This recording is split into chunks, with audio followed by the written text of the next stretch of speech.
Didaktika TV. Mudah-mudahan selalu sehat, tetap semangat, dan pastinya selalu setia bersama Didaktika TV. Panteng terus di radio show Abang Roni.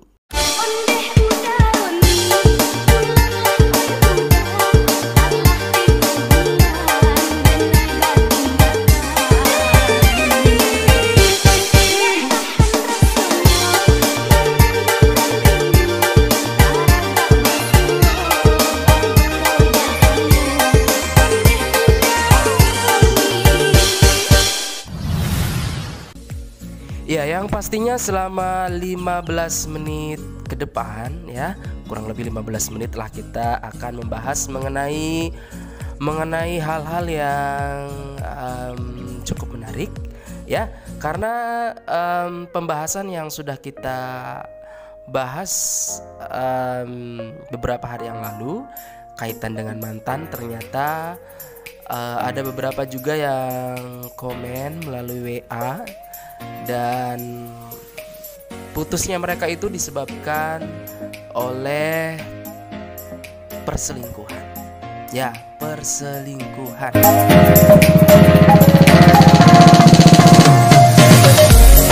Ya, pada hari ini kita akan bahas masalah perselingkuhan. Mengapa selingkuh? Apa ciri-ciri orang selingkuh dan hal lain kaitan dengan perselingkuhan.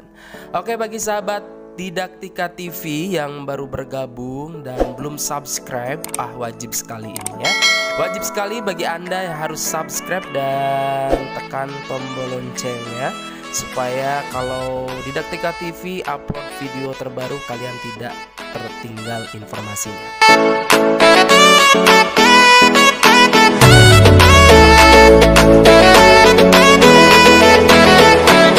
Ya, bagi sahabat Didaktika TV yang punya pasangan, punya pacar, atau bahkan mungkin punya suami bagi perempuan dan punya istri bagi laki-laki, Anda harus mengetahui beberapa ciri-ciri nih ya. Awas ya, ciri-ciri pasangan Anda apakah termasuk ke dalam sedang berselingkuh atau masih tetap setia. When the rest of me is down, you in charge. Ya, sebelum saya membacakan beberapa ciri-ciri pasangan Anda termasuk dalam golongan yang selingkuh atau tidak ya, saya masih menunggu pertanyaan-pertanyaan yang akan kita bahas di sini, tentunya di WhatsApp 087828624322. Masih ditunggu. Yang pertanyaan menarik akan saya bacakan. Ya, ciri yang pertama, tampil lebih menarik. Nah, Anda perhatikan pasangan Anda, kalau biasanya biasa-biasa saja di rumah pakai daster, tiba-tiba begitu ya, minyak wangian, minyak rambut, itu patut dicurigai.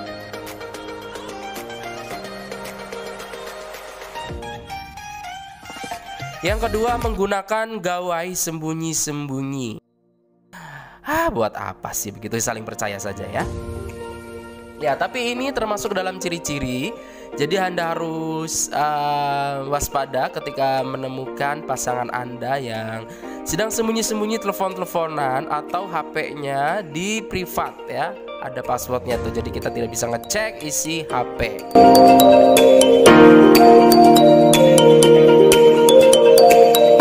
Ya, yang ketiga, susah dihubungi. Kemudian yang keempat, hubungan seks minim, terlalu banyak atau hambar. Ini tidak berlaku buat Anda yang masih berpacaran ya. Ciri-ciri ini khusus buat suami istri. Minimnya hubungan intim bisa jadi pasangan Anda fokus pada orang lain. Tetapi hati-hati juga, jika hubungan seks yang berlebihan bisa jadi itu termasuk ke dalam ciri-ciri selingkuh juga, karena untuk menutupi kesalahannya. Parah ya. Yang kelima, hobi menyalahkan. Yang keenam, banyak alasan ya.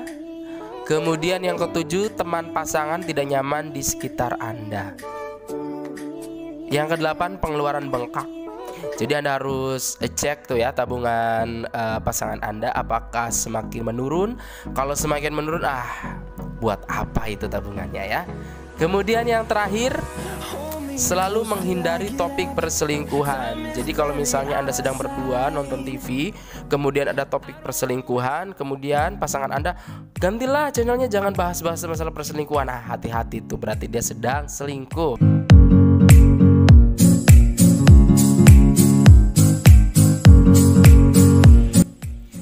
Ya, sahabat Didaktika TV, sudah masuk nih beberapa pertanyaan-pertanyaan yang akan saya bacakan ya. Tentunya saya bukan ahli pelaku perselingkuhan atau bukan juga sebagai korban perselingkuhan. Jadi sebenarnya tidak banyak tahu persis tentang perselingkuhan. Jadi mohon maaf jika jawabannya ini tidak maksimal. Tetapi sahabat Didaktika TV boleh silakan komen di kolom komentar ya, jika tidak sependapat dengan saya atau punya pendapat lain.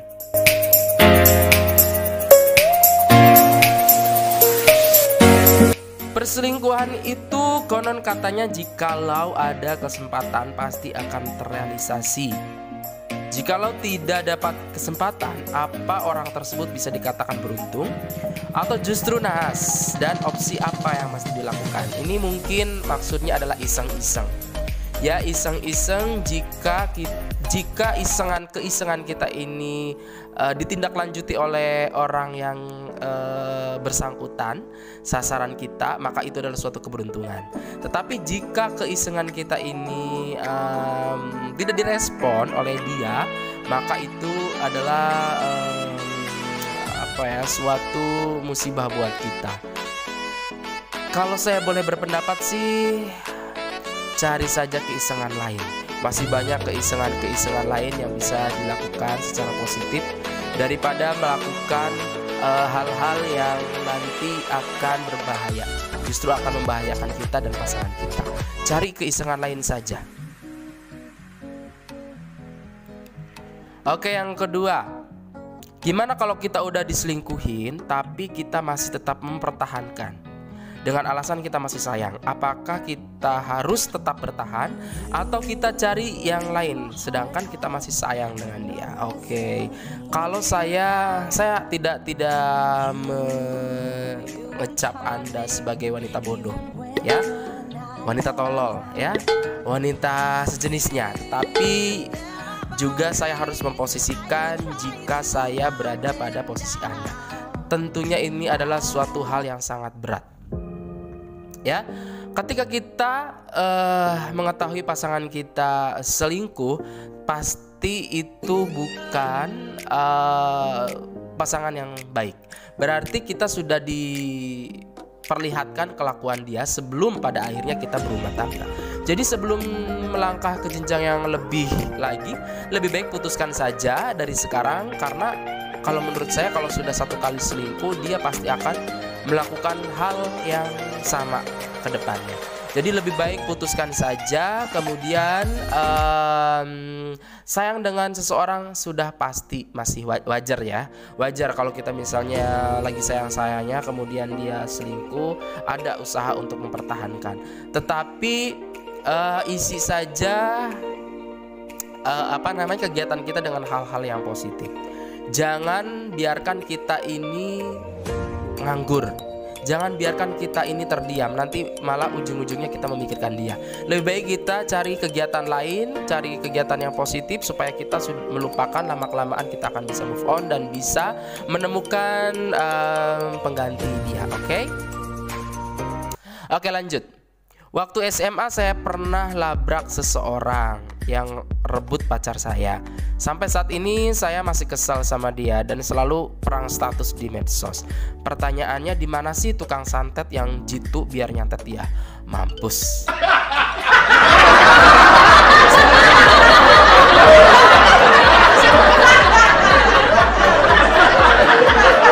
Gampang, Anda datang ke rumah saya, nanti saya ajarkan bagaimana cara menyantet orang.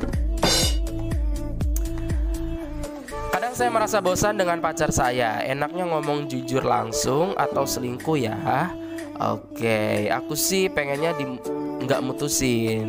tapi dia yang mutusin aku. WK. Tolong jangan disebut namanya. Oke.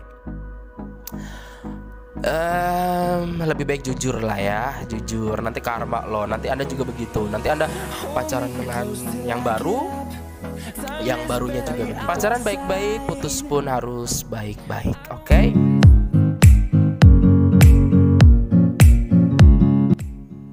Apa sih efek sampingnya dari perselingkuhan? Minum obat kali.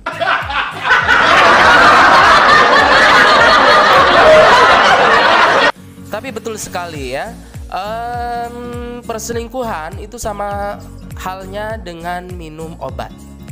Obat, jika kita merasa cocok dengan obat tersebut, maka hal yang kita rasakan adalah merasa badan kita nyaman, merasa sehat, penyakit hilang begitu ya. Tapi kalau misalnya kita tidak cocok dengan obat itu, maka yang kita rasakan adalah mungkin mual gitu ya, mencret-mencret, kantuk, dan efek samping yang lainnya.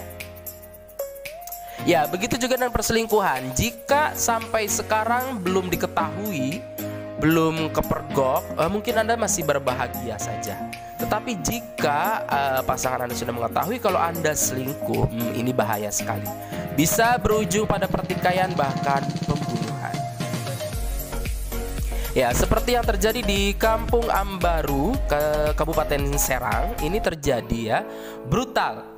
Pakai kampak, Randy bacok selingkuhan ibunya membabi buta. Nah, ini hal yang terjadi. Ini salah satu efek samping dari perselingkuhan. Kabur dengan pria lain, perempuan 19 tahun tewas dipenggal suami. Ini parah ya. Pria berusia 20 tahun ini nekat memotong kepala sang istri lantaran masih sakit hati atas apa yang terjadi pada pernikahannya 1 tahun silam. Ini bahaya ini ya. Ya, berikutnya kronologi oknum polisi tembak istri dan pria selingkuhan di rumah. Yaitu beberapa efek samping bisa disebutkan tadi ya. Dampak-dampak hal yang sangat serius sekali, berawal dari keisengan tadi ya, berawal dari rasa suka kita kepada orang lain ya. Itu sangat berbahaya sekali. Ya, tetapi sahabat Didaktika TV, ternyata berdasarkan penelitian itu ternyata di antara laki-laki dan perempuan itu yang presentasinya lebih besar melakukan perselingkuhan adalah berawal dari perempuan ya. Jadi naluri untuk berniat berselingkuh itu lebih besar wanita dibanding dengan laki-laki. Katanya sih seperti itu ya. Oke sahabat Didaktika TV, sudah 15 menit kurang lebih saya menemani aktivitas Anda. Mudah-mudahan informasi yang saya sampaikan bermanfaat. Dan pesan saya, tidak ada manfaatnya perselingkuhan. Semuanya itu berakhir. Perselingkuhan tidak ada yang berakhir dengan bahagia. Semuanya perselingkuhan itu selalu berakhir dengan kekecewaan, dengan sakit hati, bahkan seringkali terjadi saling bunuh, saling tikai. Sebelum kita berdampak ke sana, lebih baik kita hindari yang namanya perselingkuhan. Harus biasakan bersifat jujur kepada pasangan kita. Kalau misalnya sudah bosan atau ada hal lain atau ada permasalahan, lebih baik dibicarakan, diselesaikan. Jangan melakukan perselingkuhan sebagai solusinya. Oke, selamat beraktivitas kembali. Selamat melanjutkan kehidupan Anda. Sampai jumpa.